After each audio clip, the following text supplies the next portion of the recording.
Des baobabs à perte de vue. Nous sommes à Siguenonguin dans les Bangwa. 35 000 pieds en 56 ans. Il faut être cet homme pour le faire.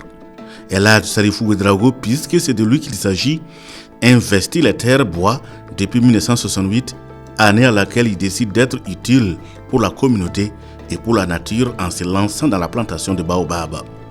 Pourtant, le natif de Titao, en plus de rêver d'être un cheikh, a dans le viseur d'exploiter un verger de manguiers.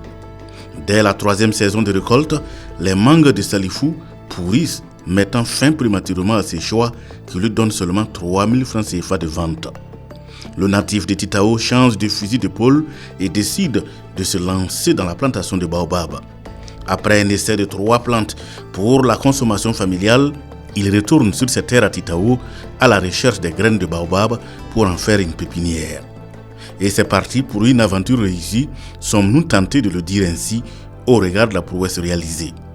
Le baobab est un arbre aux vertus incommensurables, tant par ses vertus nutritionnelles, sanitaires et culturelles. Il est également au cœur de nombreux mythes et légendes. Certains ont même averti Salifou Ouedraogo de la dangerosité du baobab et le planter est synonyme de mort.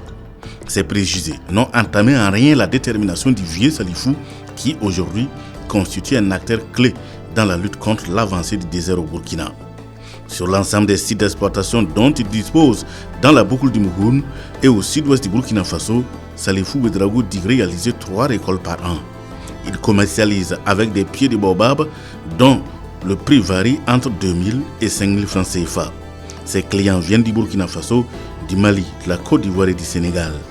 En plus de lutter contre le désert, l'action du producteur est une bouée de sauvetage et un héritage pour sa communauté. Sacré, Elhadji Salifou Ouedraogo, l'homme au pari fou.